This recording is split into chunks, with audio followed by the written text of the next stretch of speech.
தத்துவத்தின் வித்தகராக உலகமெல்லாம் போற்றும் பேரறிஞராக அறியப்படக்கூடிய சையதுனா அபூ ஹாமித் அல் கஸ்ஸாலி ரஹ்மத்துல்லாஹி அலைஹி அவர்களை பற்றி சுருக்கமான நேரத்தில் நாம் பார்க்கிறோம். பெருமக்களை, இன்று விளையாட்டு வீரர்களை பற்றி பலர் தெரிந்து வைத்திருக்கிறார்கள், அரசியல்வாதிகளை பற்றி தெரிந்து வைத்திருக்கிறார்கள்.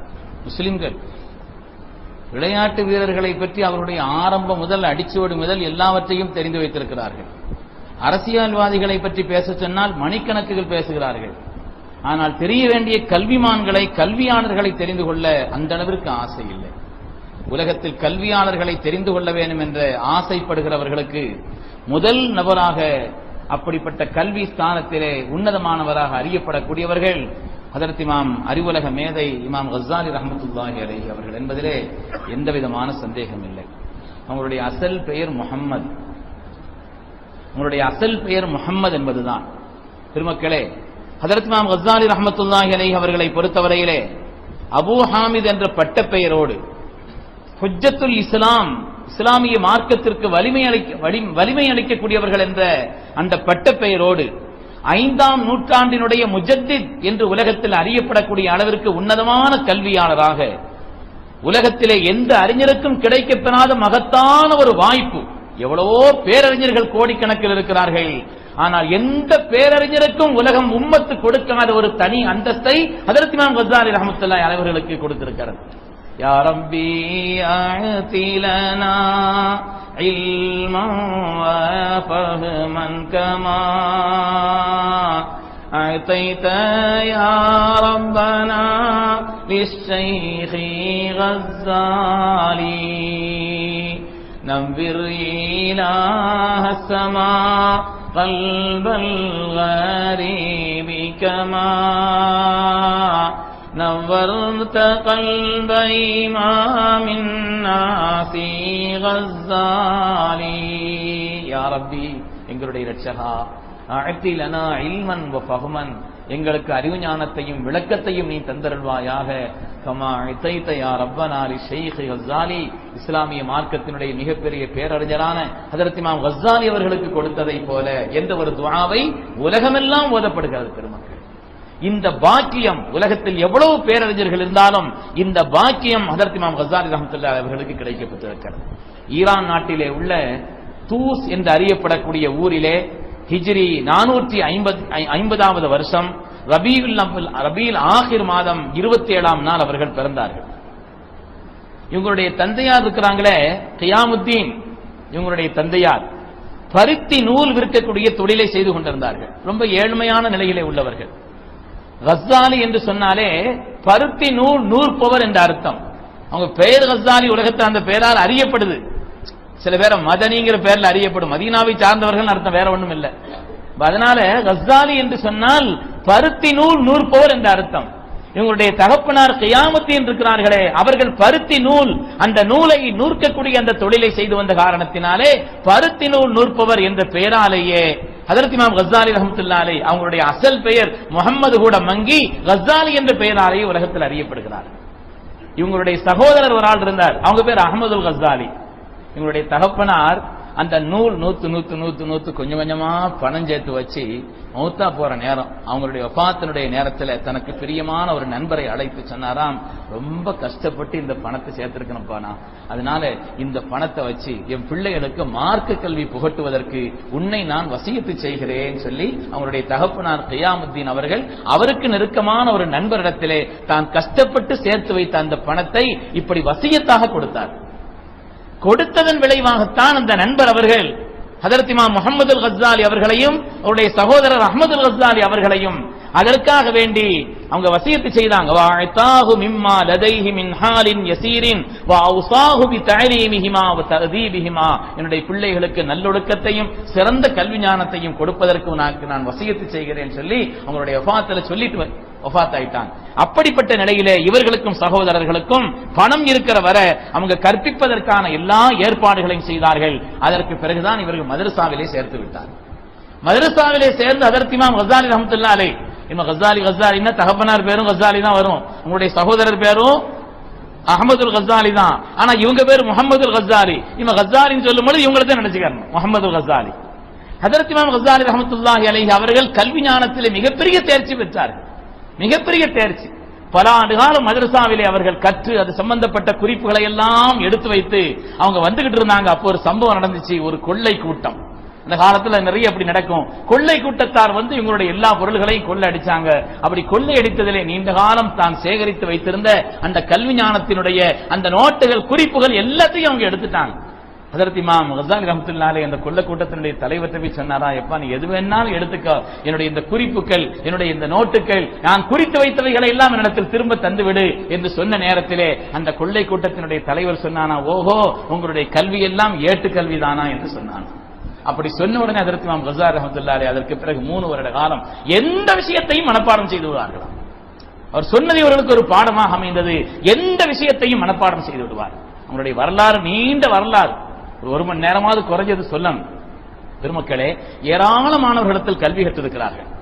ஆனால் கல்வி கற்ற ஆசிரியர்களிலேயே மிக பிரபலமானவர்கள், மிக அதிக காலம் கல்வி கற்றவர்களும் மிக அதிகம் கல்வி கற்றவர்களும் இவருடைய ஆசிரியர்களிலே இமாமுல் ஹரமைன் அவர்கள். இமாமுல் ஹரமைன் இடத்தில் தான் நீண்ட காலம் கல்வி கற்றார்கள். கல்வி கற்கும் பொழுதே நூல் எழுதக்கூடிய ஆற்றலை பெற்றிருந்தார்கள், கிதாப் எழுதக்கூடிய ஆற்றல். ஷாஃபி மதுஹபினுடைய ஃபிக்ஹ்ல மாத்திரம் 12 கிதாபுகள் எழுதியிருக்கிறார்கள்.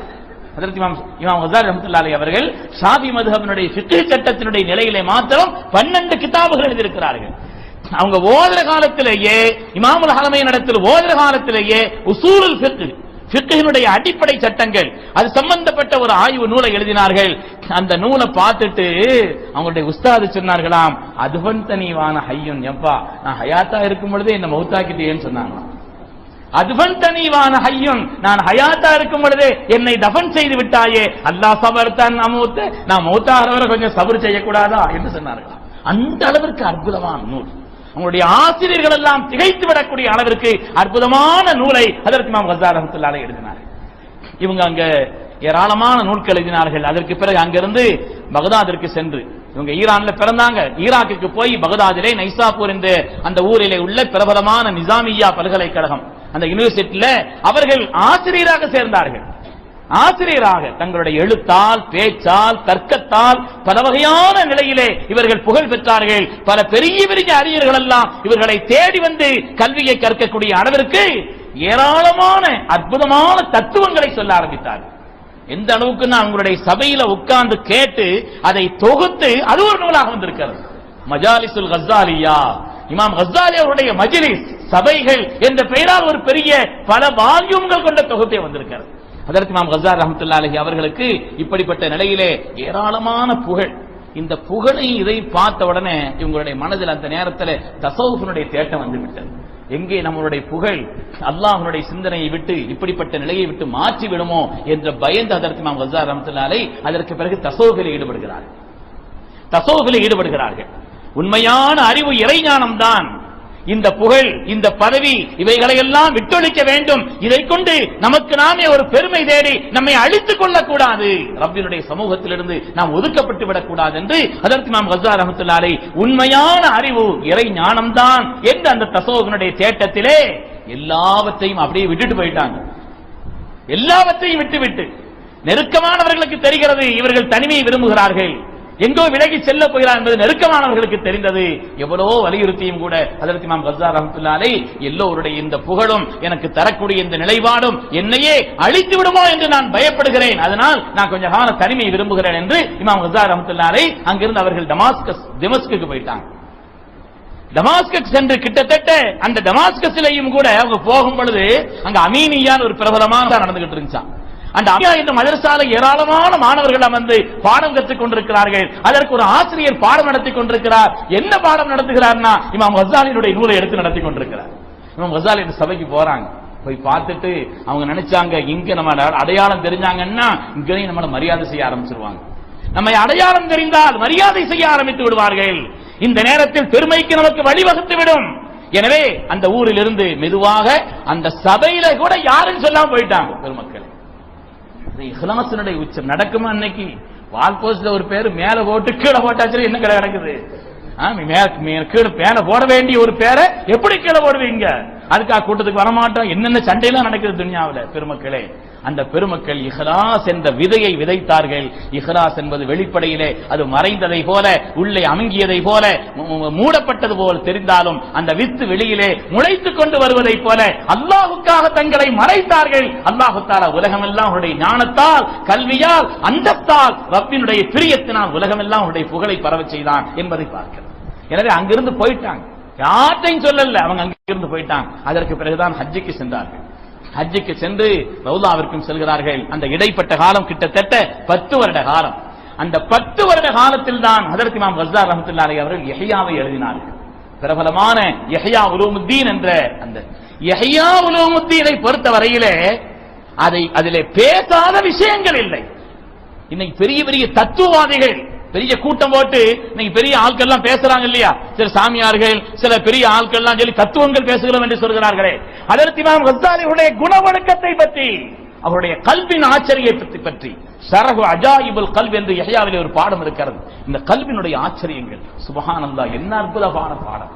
இமாம் கஸ்ஸாலி ரஹ்மத்துல்லாஹி அலைஹி பற்றி சொல்ல நமக்கு தெரியவில்லை பெருமக்களே.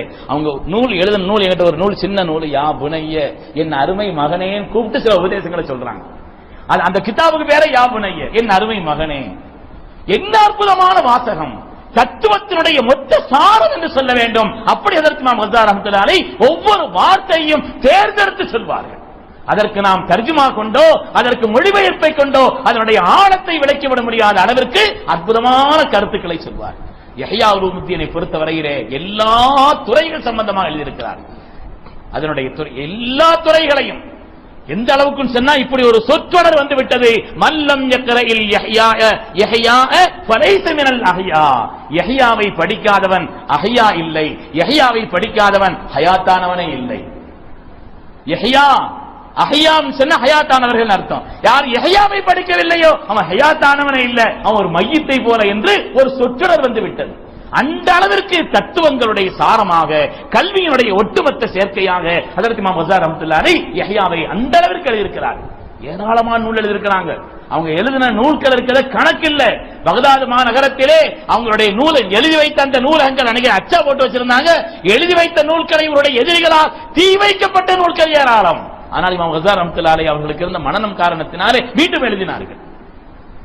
எல்லா துறையிலும், தர்க்கத்துறையிலே அல்லாஹ் ஒருவன் என்பதை எப்படிப்பட்டவர்களிடத்திலேயும் வாதித்து நிரூபித்திருக்கிறார்கள். இமாம் கஸ்ஸாலி ரஹ்மத்துல்லாஹி அலைஹி தர்க்க ரீதியாக நிரூபித்திருக்கிறார்கள். அதே போல இந்த பிலாசபி என்று சொல்கிறார்களே, தத்துவ இயல், அது சம்பந்தப்பட்ட விஷயத்திலே, அதாவது ஒரு காரியத்தை சொன்னாங்கன்னா என்ன முழுமையா ஆராய்ச்சி செய்தறது. இது எனக்கு எப்படி விளக்குறதுன்னு தெரியல. உதாரணமா மனுஷன் சொல்றோம், மனுஷன் என்னங்க, சும்மா நம்ம உங்களுக்கு சுதாரிக்கிறதுலாம் கேட்கல, மனுஷன் சொல்றோம், நம்மள மனிதர்கள் தானே. மனிதன்னா என்ன, மனிதன்னா என்னன்னு கேட்டா என்ன சொல்லுவோம் நம்ம, நம்மளை பத்தி மனுஷன்னா என்னங்க அப்படின்னு யாராவது கேட்டா என்ன சொல்லுவோம், சும்மா சொல்லுங்களேன், சும்மா தெரிஞ்ச ஏதாவது சரியோ தப்போ ஏதாவது சொல்லுங்களேன். இப்படி 6 அறிவு படைத்தவன், அப்படி ஆண் இனம் பெண் இனம், இப்படி ஏதாவது நம்ம சொல்லுவோம் பெருமக்களே. ஆனால் ஒரு விஷயம்னு சொன்னா அதனுடைய ஆழத்தை போய் ஆராய்ச்சி செய்து சொல்வார்கள். உதாரணமா மனிதன், மனிதன் என்ன, வளரும் தன்மை கொண்ட, சுயமாக இயங்கக்கூடிய, பேசும் கருத்துக்களை புரியக்கூடிய ஆற்றல் கொண்ட, பேசக்கூடிய புரியக்கூடிய ஆற்றல் கொண்டவன், இதுதான் மனிதன். உலகத்தில் இது அல்லாத நிலையில் இருக்குது. ஜமாதாத் இருக்குது, ஜமாதாத் சில பொருள்கள் இருக்குது, அதாவது இந்த கட்டடம் இருக்குது, இந்த மைக்கே இருக்குது, வளர்ந்துகிட்டா இருக்குது, வளராது. சுயமாக வளரும் தன்மை கொண்டதுன்னு உலகத்தில் சில பொருள் இருக்குது. இதெல்லாம் இருக்குது, எப்படி செய்து வச்சோமா அப்படித்தான் இருக்கும். பேனா இருக்குது, தாள் இருக்குது, அப்ப அதே மாதிரி தான் இருக்கும், வளராது. சில பொருள்கள் இருக்குது சுயமா வளரும் தன்மை கொண்டது. தாவரங்கள் இருக்குது, சுயமா செயல்படாது, சுயமா செயல்படாது, ஆனா வளரும் தன்மை கொண்டது. எப்படின்னு எனக்கு விளங்கலன்னு சொல்லிட்டு அவங்களுக்கு எப்படி விளக்க தெரியல. அதனால வளரும் தன்மை கொண்டது, ஆனால் சுயமா செயல்படாது. இன்னொன்னு இருக்குது ஹயவான். ஹயவான் என்பது இருக்கிறதே மிருகங்கள், வளரும், சுயமாக செயல்படும், அதுக்கும் இருக்குது, அதுக்கும் எல்லா அறிவும் இருக்குது. ஹயவான் இருக்குது, ஓடத்தானே செய்யுது, ஏதோ அடிச்சானு செய்யுது, ஓடுது, ஏதாவது கூப்பிட்டா பக்கத்தில் ஓடி வருது, அறிவு இருக்கத்தானே செய்யுது, அறிவு இருக்குது. எவ்வளவு 10 கிலோமீட்டருக்கு அப்பால் பறக்குதான் கழுகு, கூறிய பார்வையில் லபக்கு அப்படின்னு செய்யுது, சடார்னு கவிக்கிட்டு போகுது. நீங்க வண்டியில டம் அழகா போய்கிட்டு இருக்கிறீங்க, காக்கா ஒரு இடத்துல உட்கார்ந்துகிட்டு, இந்த வண்டியில வெள்ளச்சட்டை போட்டு இவ்வளவு வேகமா வர்றாருன்னா நாம அங்க இருந்து எச்சி போட்டா கரெக்டா மேல உடணும். அறிவில்லாமையா போடுது? எப்படி டபக்கு நச்சுன்னு வந்து விழுது. இங்க இருந்து வர்றாரு, என்ன இவர் வண்டியில இவ்வளவு வேகத்துல வர்றார், நாம் அங்க இருந்து எச்சு போடுறோம், இந்த எச்சி அவர் மேல கரெக்டா விடணும், அங்க இருந்து கரெக்டா நச்சு நமக்கு தெரியவே செய்யாது, படார் கரெக்டா வந்து விழுந்துருது. அதனால சுயமாக செயல்படக்கூடிய தன்மை கொண்டது உலகத்தில் இருக்கிறது. ஆனால் மனிதனை பொறுத்தவரையில அதை விட சில விசேஷங்கள் இருக்குது. உதாரணமா சிரிக்கும் தன்மை, இது மனிதனுக்குள்ள விசேஷமான தன்மைகள் உள்ளது. ஆனா எப்ப சிரிச்சுக்கிட்டே இருக்கிறது இல்ல, தனியாவும் சிரிக்க முடியாது. அதனால மனிதனுக்குள்ள விசேஷ தன்மைகளிலே உள்ளது. அதே மாதிரி பேச்சு மனிதனுக்குள்ள விசேஷ தன்மைகளிலே உள்ளது. அதே மாதிரி கருத்துக்களை உள்வாங்கக்கூடிய ஆற்றல் மனிதனுக்குள்ள விசேஷ தன்மை உள்ளது. மாதிரி ஒரு பொருளை அதனுடைய உள்ளே புகுந்து ஆய்வு செய்து சொல்லிவிடுவார்கள். ஜின்னா என்ன, மலக்குன்னா என்ன, ஒரு பொருளை சொன்னாங்கன்னா அதுக்கு மாற்றமா இன்னொன்னு சொல்லவே முடியாது. அந்த அளவிற்கு தீர்க்கமாக அதை பற்றி தெளிவுபடுத்தக்கூடிய ஆற்றல். இதே போல அல்லாஹு தஆலா ஒருவன் என்பதை அற்புதமாக நிரூபிக்கக்கூடிய ஆற்றல் பெற்றவர்களாக இருந்தார்கள். அன்றைய காலகட்ட ஒவ்வொரு காலகட்டத்திலும் ஒரு குழப்பங்கள் வரும். சில பேர் நல்லா இருக்குதுன்னு நம்பி சேர்ந்துடுறது. அதே மாதிரி பழைய காலத்தில் ஹஸ்ர் கியாமத்தினால் எழுப்பப்பட்டால் அந்த எழுப்பப்படுதல் என்பது உடல் ரீதியானது அல்ல, அது உருவகம் ரீதியாக அப்படி சொல்லப்பட்டிருக்குது, உடலுக்கெல்லாம் இல்ல, ஆத்மாவுக்கு மட்டும்தான் என்று ஒரு விவாதம் இருந்தது. ஹஜ்ரத் இமாம் கஸ்ஸாலி ரஹ்மத்துல்லாஹி அவர்கள் நேரடியாக ஈடுபட்டு மிக அற்புதமான விளக்கங்களை கொடுத்து அற்புதமான தர்க்கங்களை ஆயத் ஹதீஸ்களுடைய விளக்கத்திலே அவர்களுக்கு புரியக்கூடிய விதத்திலே சொல்லி அவர்கள் எல்லோரும் அந்த கூட்டமை ஏற்றுக்கொள்ளக்கூடிய அளவிற்கு ஹஜ்ரத் இமாம் கஸ்ஸாலி ரஹ்மத்துல்லாஹி விளக்கி கொடுத்தார். எந்த துறையிலேயும் இமாம் கஸ்ஸாலி ரஹ்மத்துல்லாஹி பெற்றிருந்த ஆற்றல் ஞானம் என்பது சாதாரணமானது. அன்றைய காலகட்டத்தில் மாத்திரமல்ல, இன்றைய காலகட்டத்திலே நம் காலத்தில் வாழ்ந்த அல்லாமா அபுல் ஹசன் அலி நதுவி முஃபக்கிருல் ஆலமுல் இஸ்லாமி ஹஜ்ரத் ஹஸனுல்லாஹ்வுடைய பரம்பரையிலே வந்த அல்லாமா அபுல் ஹசன் அலி நதுவி இருக்கிறார்களே, அவர்கள் சொல்வார்கள் அல் கஸ்ஸாலியு மின் நவாபிஇல் இஸ்லாம். இமாம் கஸ்ஸாலி அவர்கள் இஸ்லாமிய ஊற்று என்று சொன்னார்கள். ஒமின் கிபாரி காதத்தி ஃபிக்ருல் இஸ்லாம், இஸ்லாத்தினுடைய சிந்தனையாளர்களில் உலகத்தில் யாரெல்லாம் தலைவர்கள் இருக்கிறார்களோ அந்த தலைவர்களிலே முதன்மையானவர்கள் என்று சொன்னார்கள். ஒரு ரிஜாலுல் இஸ்லாஹி வத் தஜ்தீத், அவர்கள் உலகத்தை சீர்திருத்த வந்தவர்களிலே முதன்மையான மனிதர் என்று சொல்வார்கள். அல்லாமா இப்னு கஸீர் ரஹ்மத்துல்லாஹி அலைஹி அவர்கள் இமாம் கஸ்ஸாலி ரஹ்மத்துல்லாஹி அலைஹி சொல்லும் பொழுது கானமின் அதுக்கியா இல்ல ஆலம், உலகத்தினுடைய புத்திமான்களிலே ஒருவர் என்று சொன்னார்கள். இன்னைக்கு உலகத்திலே முஸ்லிம்கள் அல்லாதவர்களாலும் இமாம் கஸ்ஸாலி ஏற்றுக்கொள்ளப்பட்டிருக்கிறார்கள். அதனாலதான் ஐநா சபையில பிரபலமான ஒரு நூலகம் இருக்கிறது. அதாவது இந்தியாவில் பிரபலமான நூலகம்ங்கிறது இந்தியாவுடைய பாராளுமன்றத்தில் ஒரு பிரபலமான நூலகம் இருக்கிறது. அரிய நூல்கள் எல்லாம் அங்க கிடைக்கும். அதே மாதிரி உலக அளவில் ஐநாவினுடைய நூல்கள் அந்த நூலகத்துல எவ்வளவு பெரிய அறிஞரா இருந்தாலும் அவர் எழுதின ஒரு நூலத்தை வைப்பாங்களாம். அவர் எழுதின ஒரு நூல் தான் அந்த நூலகத்தில் வைக்கப்படும், எவ்வளவு பெரிய அறிவாளியா இருந்தாலும் கூட. ஆனால் அந்த ஐநாவினுடைய நூலகத்திலே ஒன்றுக்கும் மேற்பட்ட பல நூல்கள் ஒரு அறிஞருடைய நூல் வைக்கப்பட்டிருக்கிறது என்றால் இமாம் கஸ்ஸாலி ரஹ்மத்துல்லாஹி அலைஹி நூல். அந்த அளவிற்கு உலகம் ஏற்றுக்கொண்ட மிகப்பெரிய அறிஞராக இருந்தார். எல்லா துறையிலேயும் ஹஜ்ரத் இமாம் கஸ்ஸாலி ரஹ்மத்துல்லாஹி அலைஹி தேர்ச்சி பெற்றிருந்தார்கள். தங்களுடைய 55வது வயதிலே ஜமாதுல் ஆகிர் பிறை 14ஆம் நாள் திங்கள் அன்று சுபுஹ் தொழுது விட்டு அவங்க வர்றாங்க. என் கஃன் துணியை கொண்டு வாங்கன்னு சொன்னாங்களாம். இமாம் கஸ்ஸாலி ரஹ்மத்துல்லாஹி அலைஹி என் கஃன் துணியை கொண்டு வாங்கன்னு சொன்னாங்களாம். அந்த கஃன் துணியை வாங்கி ஒரு முத்தமிட்டு என் எஜமானனுடைய கட்டளைக்கு முன்னால் நான் பணிந்து நிற்கிறேன் என்று சொன்னார்களாம். ஓது செய்து கிபிலாவை முன்னோக்கி கால் நீட்டி படித்தார்கள், வஃபாத் ஆயிட்டார். ஏன்னா நான் ஏற்கனவே சொன்னேன், நபிமார்களை பொறுத்து அனுமதி வாங்கி ரூஹ் வாங்கப்படும், சாலிஹீன்களை பொறுத்து அவங்களுக்கு ரூஹ் வாங்குவது சம்பந்தமாக அறிவிக்கப்படும். அதற்கு இமாம் கஸ்ஸாலி ரஹ்மத்துல்லாஹி அலைஹி சொல்கிறார்கள், என் எஜமானனுடைய கட்டளைக்கு முன்னால் பணிந்து நான் நிற்கிறேன் என்று சொல்லி கிபிலாவை முன்னோக்கி கால் நீட்டி, மையத்துக்கு அப்படிதான் வைக்கணும், கொஞ்சம் முகத்தை கொஞ்சம் உயர்த்தி வைக்கணும். ஏன்னா கிபிலா பார்த்து வைக்கணும்னா மையத்தை எப்படி வைக்கிறது? அதனால கிபிலாவை நோக்கி கால் நீட்டி முகத்தை கொஞ்சம் உயர்த்தி வைத்து அதற்கு இமாம் கஸ்ஸாலி ரஹ்மத்துல்லாஹி அலைஹி அவர்கள் தூஸ் என்ற அவர்கள் பிறந்த ஊரிலேயே வஃபாத் ஆகி அங்கே அடங்கப்பட்டிருக்கிறார். அவர்கள் சொன்ன தத்துவங்கள் எல்லாம் ஏராளமானது பெருமக்கள். அதற்கு இமாம் கஸ்ஸாலியுடைய தத்துவங்கள் இருக்கிறதே சாதாரணமான தத்துவங்கள் அல்ல, மிக அற்புதமான தத்துவங்களை அவர்கள் சொல்கிறார்கள். ஒவ்வொரு மனிதனுடைய ஆன்மாவிலேயும் விதை போல் ஒரு அறிவு இருக்கிறது. யாருக்கும் எந்த மனிதனுடைய ஆன்மாவிலேயும் கூட அறிவு இல்லாமல் இல்லை. அறிவு என்பது விதை போல் இருக்கிறது. ஆனால் அதை வளரச் செய்வதற்கான அந்த முயற்சியிலே மனிதன் ஈடுபட்டால் அந்த விதையின் வழியாக எவ்வளவு பெரிய மரத்தையும் விருட்சத்தையும் உண்டாக்கலாம். இமாம் கஸ்ஸாலி ரஹ்மத்துல்லாஹி அலைஹி சொல்றார், ஒவ்வொரு மனிதனுடைய ஆன்மாவிலும் விதை போன்று அறிவினுடைய அடிப்படை அமைந்திருக்கிறது என்பதை சொல்கிறார். பல நுட்பங்களோடு பல காரண காரியங்களோடு அவர்கள் சொல்கிறார். அதே போல வாழ்க்கையிலே உங்களுக்கு சோதனை நீங்கள் சபர் செய்ய வேண்டும். ஏதாவது சோதனை வருதுன்னா அந்த நேரத்தில் அல்லாஹ்வுடைய உதவி உங்களுக்கு வருகிறது என்பதை ஞாபகம் வையுங்கள். என்ன ஒரு மனிதனுக்கு அல்லாஹ் அந்தஸ்து கொடுக்கிறதுக்கு முன்னால ஒரு சோதிச்சு பார்ப்பான் அவன் எப்படி இருக்கிறான் என்பதை. அதற்கு ஒரு ஆயத்தை சொல்கிறார்கள், ஃபஸ்பிர் லிஹுக்மி ரப்பிக ஃபஸ்பிர் லிஹுக்மி ரப்பிக, ரப்பினுடைய ஹுக்முக்கு முன்னால் நீங்கள் சபர் செய்யுங்கள், ஃபஇன்னக பிஅயுனினா, நம்முடைய கண்காணிப்பில் நீங்கள் இருக்கிறீர்கள். ஏதாவது வாழ்க்கையில சிரமங்கள் வரும் பொழுது சபர் செய்தால் ரப்பினுடைய கண்காணிப்பும் அதனுடைய புறத்திலிருந்து பெரிய அந்தஸ்து கிடைப்பதற்கு காரணம் என்று ஏராளமான விஷயங்களை ஹஜ்ரத் இமாம் கஸ்ஸாலி ரஹ்மத்துல்லாஹி அலைஹி தங்களுடைய நூல்களிலே எழுதி காட்டுகிறார்கள். உலகத்திலே தத்துவ மேதைகளிலே ஹஜ்ரத் இமாம் கஸ்ஸாலி ரஹ்மத்துல்லாஹி அலைஹி அவர்களுக்கு நிகரான அந்தஸ்து மிக்க வேறு மனிதர் இல்லை.